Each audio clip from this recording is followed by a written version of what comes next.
اس شخصی خاکہ میں مصنف لکھتے ہیں کہ نواب محسن الملک کو قدرت کی طرف سے ایسی بے شمار صلاحیتیں ودیت ہوئی تھیں کہ ایک عام اور اجنبی انسان میں ان کا گرویدہ ہو جاتا تھا۔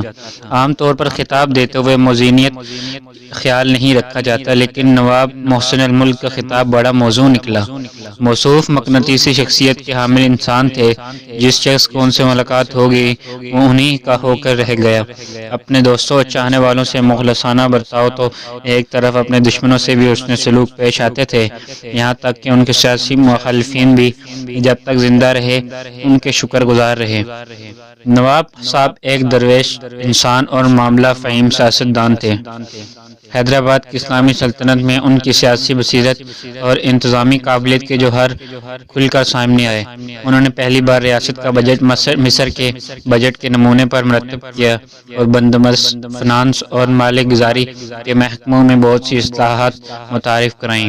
حیدرآباد دکن کی متعدد مقبول شخصیات میں سے جو ہر دل عزیزی نواب محسن الملک کو حاصل ہوئی، اس کا اندازہ اس ایک واقعے سے ہو سکتا ہے کہ جب وہ ریاست سے ریٹائرمنٹ کے بعد حیدرآباد کے ریلوے اسٹیشن پر پہنچے تو ہزاروں لوگ دکھی دل کے ساتھ انہیں رخصت کرنے کے لیے اسٹیشن پر آئے تھے اور سینکڑوں غریب، بیوائیں، یتیم زاروں کے تار رو رہے تھے۔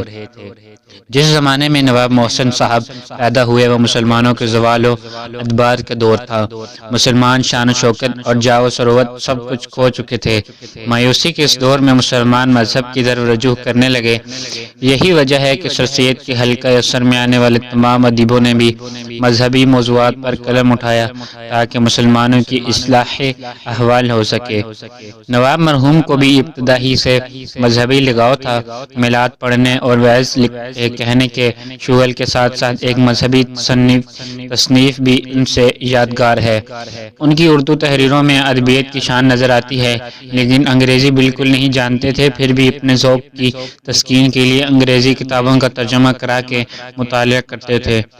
محسن الملک ایک پرگو خطیب اور شیریں بیان مقرر تھے۔ وہ اپنی خوش بیانی سے اکثر اوقات اپنے مخالفین کو بھی قائل کر لیتے تھے۔ بمبئی میں اپنے زمانہ قیام کے دوران میں انہوں نے سر سید کے سب سے بڑے مخالف بدر الدین طیب جی کے سامنے ایسی پردرد تقریر کی کہ ان کی مخالفت کو ہمدردی سے بدل دیا اور علی گڑھ کالج کے لیے بھاری عطیہ ان سے وصول کر لیا۔ بڑے بڑے جلسوں میں لاکھوں کا مجمع انہیں دم بخود سنتا تھا۔ ان کی تقریروں میں شگفتگی اور ظرافت کی چاشنی بڑا مزہ دیتی تھی۔ دوسروں سے کام لینے کا انہیں بڑا اچھا سلیقہ تھا۔ ان کے ملازم اور ماتحت ان کی فرمائش کی تعمیل پوری تندہی اور شوق سے کرتے تھے۔ نواب مرحوم مجلسی آدمی تھے، ان کے ملنے والے برے اور بھلے ہر قسم کے آدمی تھے، لیکن لوگوں کو پہچاننے میں خدا نے وہ سلیقہ دیا تھا کہ ایک ہی ملاقات اور مختصر بات چیت میں آدمی کو بری طرح بھانپ لیتے تھے۔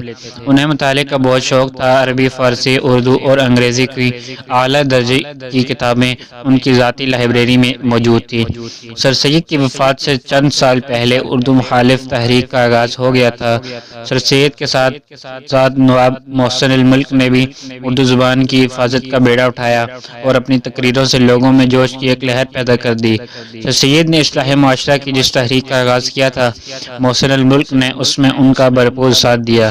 انہوں نے سر سید کے مشن کو جس طرح آگے بڑھایا یہ انہی کا کام تھا۔ ان کے بعد کوئی ان کی یادگار بنائے یا نہ بنائے، محسن الملک کا کام ہی ان کی سب سے بڑی یادگار ہے۔